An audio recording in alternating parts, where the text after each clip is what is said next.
Well, good morning, y'all. It's very cold outside. We're expecting snow here in Lubbock. So I'm sitting out here having my morning coffee and my cigar. And, of course, I've got my big old coat on and my headgear and my robe, you know. Anyway, there's a pond down the road from us, and there's Canadian geese down there, and I was thinking, you know, this is a really good alternative food source. It really is. There were thousands of them, but I'm going to do a real quick video on this, and you know, you just got to think outside the box for alternative food sources, okay? It is what it is. When you're hungry, you're going to eat what you want to eat, what you need to eat. Just don't eat rats. Whatever you do, do not eat rats. Okay, goose meat is usually eaten boiled or roasted. It's an excellent source of omega-3 fat, B vitamins. Let's see, magnesium, potassium. Let's see, the legs and skin, of course, have higher amounts of fat than the breast meat. Let's see. Goose meat is an excellent source of protein, of course. B6 vitamins. Goose meat is an excellent source of iron, more so than beef, pork, or chicken. So that's the important thing to know right there. And, you know, you got your food safety handling measures. Now, raw goose meat, you want to store that separately in the refrigerator 1 to 2 days. You can store it for up to 4 to 12 months in the freezer. Now, once you cook it, of course, you're going to store it separately from the raw. And in the refrigerator, once it's cooked, you only reheat it once, and you can only keep it for about 3 days. But if you cook it and then freeze it, it's good for about 1 to 3 months, okay? Roasted goose is really good. Okay, goose meat is richer in nutrients than chicken. It's more flavorful too. It does have a little bit of cholesterol in it, but you know, they tell you if you have diabetes or anything like and high cholesterol to avoid this kind of food. Check with your doctor. I'm by no means a nutritionalist, okay? Goose is a really good way to go. I mean, if you're in a situation and you need some food, I guess it's really not going to matter either way. But, you know, here's some tips on, you know, how to cook it and prepare it and all. But I think in a SHTF situation, this would make a good little meal for you, especially if you're starving. Just don't eat rat, whatever you do.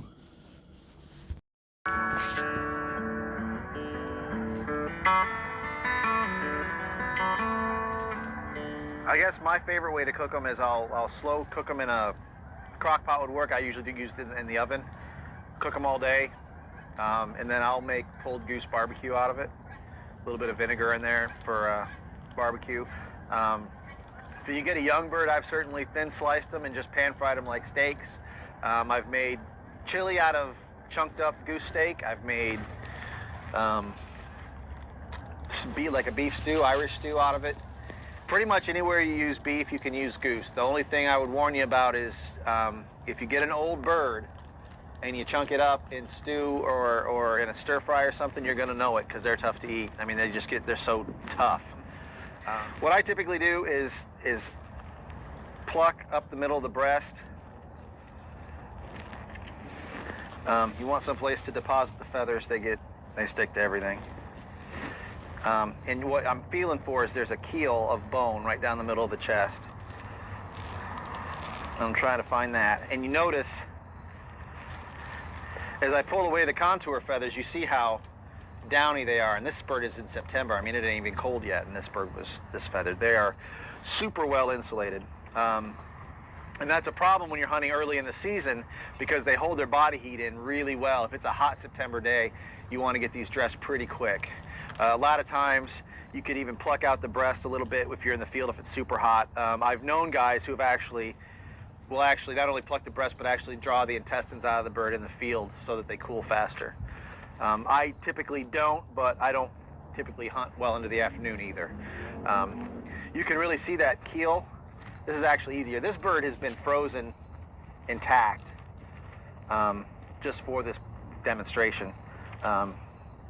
My next step is I'll cut, and I'm just using kind of a fillet knife, right? I'll cut right down that keel just to cut the skin. And the piece of meat you want is the piece of meat in the chest. There's breast muscle on both sides. There'll be 2 of them. And those are the muscles that are flying, right? So these are the heavy duty muscles. You just peel that skin on back. And if you tear it, it doesn't make a whole lot of difference. This bird was not shot in the chest, it looks like. It was shot kind of far back. And you can see that when he was shot, he wasn't killed because the shooter wrung its neck once he picked it up. So that's not uncommon at all. That stuff really hardens when you freeze it. So I try to just separate that out a little bit, get the skin away from the breast.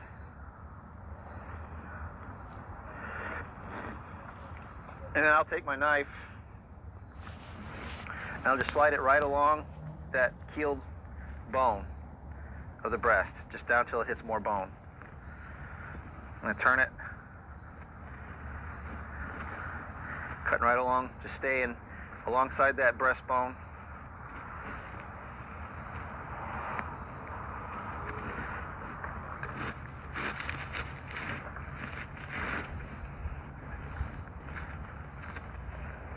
I picked the wrong side. This one's all, legs all shot up. And then if you want to get real precise about it, you gotta get up a little bit higher, but you can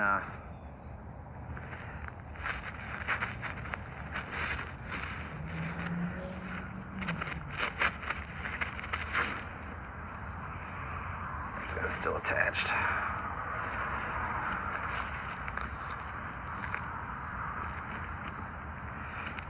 That's it. Whew. No danger of him spoiled. He's cold, man.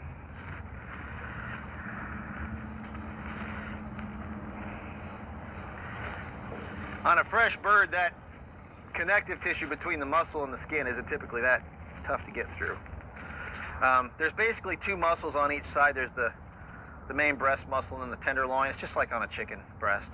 It's got the tenderloin that sits on the inside alongside the keel there. So that's half of the breast meat. Depending on the size of the goose, you could get 5 pounds of breast out of a goose. Because this bird's been frozen and thawed whole, I'm not going to eat it, so I'm going to put it on this nasty table. But cook it first. I'm not going to cook it either. Yeah, that's. I thought you were just going to sit down. Goose tartare. A lot of. You'll change your ways. A lot of people will stop with the breasts and just take the breasts out. It is the majority of the meat on the bird. I know people who have plucked out an entire goose, and they usually do that once and then don't ever do it again. There's not much in the back. There's not much that you're going to get off of the rest of the bird. If you're going to take the breasts, that's what probably 60 or 70% of the hunters do, just take the breasts. I always take the legs as well because there's a lot of meat on the legs. They tend to be a little bit tougher, but if you get a bunch of them, you slow cook them, they make good barbecue. So I'll show you how to take this leg out as well. So you've already taken the breast out. Most of you can probably see that pretty well, and you can see the leg coming up there. This is where it gets, when you get lazy about plucking, it starts to get a little bit messy. And this bird was obviously shot in the leg, so it's pretty tore up. I probably wouldn't bother taking this leg if I was going to keep him to eat. I've been shot in the leg, something like that. The bone shatter in there is unreal. Yep. The bones are hollow. Right. Shot into the shatter. And it will get in, you know, if you're making sausage or barbecue out of it, it will get all through there, man. It's just not worth saving. Not to mention there's a possibility, you know, you got just the blood. It makes the meat taste kind of funny, having all that blood in there and everything. So I just, if it's shot up like that, I gave up on trying to save it. But basically, I get the most of the skin away from it. And then you can kind of feel where it attaches the hip joint. You can just pop that loose.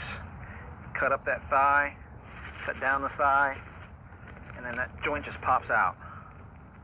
And then all you got to do is get the skin off it. Which I apparently did not do all that well, but you can just cut right in the joint here, and that foot comes off. I mean, again, if you've ever dressed a chicken, I don't know how many people still do that themselves, but if you've ever dressed a chicken from live to dead, and then you can just take that little bit of skin off, and then I'll just take a roasting pan and throw all my legs from a season, cook them all up, slow cook them with a little bit of liquid, whatever. I usually use coffee with some seasoning, and then when it gets tender, you can just shred it off the bone. A couple of things I would point out, I guess, since this one was shot, it reminds me of it. Even if this bird, when it was killed, wasn't shot in the breast muscle. I mean, there's no damage there. As I said before, that doesn't mean there's no shot in this breast muscle. This is a thick piece of muscle. If they were shot, especially at long range, and was crippled, or, well, it wouldn't even be crippled, but hit, there can be certainly be shot embedded in these breasts, and I've seen that more than one occasion. If it were shot in the breast, what I'll typically do is follow each pellet and make sure it either came out, or if it didn't, I'll cut it out and find it. Because it's bad enough when you bite into lead shot, it gives. Steel shot doesn't give, but your teeth will. And if you're chomping along through goose, you can break a tooth pretty easily on steel shot. So even if you don't experience, even if you don't know there's shot in it, I usually kind of chew a little gingerly when I'm eating waterfowl, because you don't know whether you're the only one that ever shot the bird, and you don't know whether you got all the shot. So just keep that in mind. And if you're having people over for dinner, you might warn them. Unless they're the kind of people that would turn around and leave if you sign a waiver, yeah. So, I mean, if you think about it, that's half the meat from this goose. I mean, that's you know, you're going to double that when you do the other side. That's quite a lot of meat from one bird. You know, during regular season, there's 3 a day. It can fill a freezer. And they're abundant, and they're easily recognizable, so that's why we do this.